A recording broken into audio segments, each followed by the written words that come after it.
Hello everyone, welcome to today's video. Today's video is all about an upgraded version of my previous two build, the Odachi and Sword. First of all, the stats are mainly going to be the same as before, so nothing changed in that. As for equipments, we are going for the poisons. As you can see, I have changed the lightning into poison accumulation and damage bonus against poisons enemy for both of them. The main weapon, since we are not running lightning this time, so I have changed it to another Odachi. For in this instance, I have chosen Firefly Blade for, well, you can either go for this one or the Bloodstained Blade. But I don't like corruption as much because of this thing. I like to apply the poisoning on the blade, but corruption blade tend to awaken and it can override the poison status you have on your blade.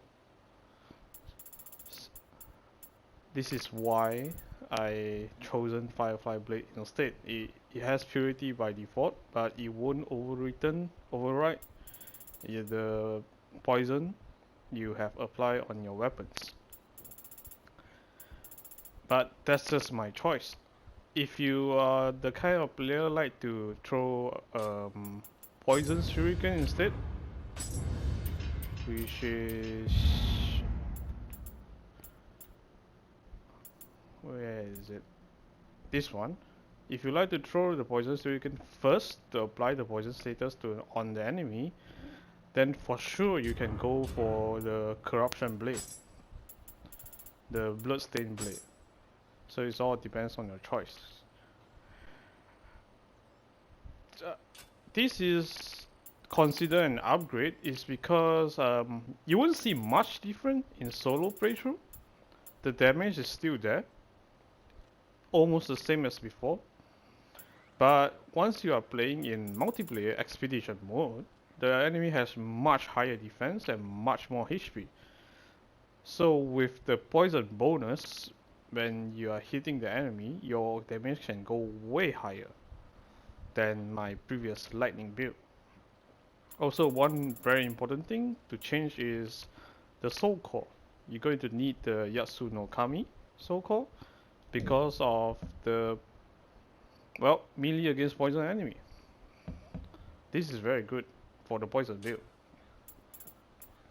As for the second spirit, I go for, you no longer need the lightning bird, which is Ami no Mitori. You no longer need this because you're not running lightning damage anymore. So I have chosen to go for this one, the Ino Sasuo, instead. Just for, well, slightly more tankiness. If you're not running this, I would recommend you run the spider instead for your farming run for more item drop rate. And that's it for the Odachi. Now is the dual sword build. Same as the Odachi, the status is not going to be much different, except I've added my constitution to 10 because of a particular gear that I'm going to show. As for the gear, there's not going to be much changes in the weapons. You can pretty much go for any dual blade you want to use, dual sword I mean, because this build doesn't really matter with any of them. I only go for this one in the beginning because of this thing. Mirror damage versus 0 key enemy. Pretty much all yokai benefit from this when you fight against yokai. But I don't like the corruption, same reason as I mentioned before. So if there's any alternative, I probably would choose the Purity Blade or any kind of set dual swords that you can benefit from, such as this one, 2-piece bonus, but because this one, well, you can use the dual element when your poison run out. Or this one is pretty good too, and if you use this one you can actually achieve the 6-piece bonus for the Master Swordsman. Now go for the main difference of this build, which is I have changed the glove piece to the Master Swordsman glove instead of only Shibata. I used this last time is because I was going for the 3-piece bonus, damage taken when you're mid-attack. This is because when you're using the water sword, you tend to stand still a lot. You are stuck in animation and you are vulnerable to attacks. But since this is technically an upgraded version, so we are going to forego this one and go for the Master Swordsman glove instead for more damage output. Its more damage output is also because of this headpiece for the melee against poison enemy. But there's one thing you need to know about that headpiece is if you choose to wear that, you cannot put water sword damage onto the headpiece. It conflicted with this one. So it's your own choice to whether use it or not.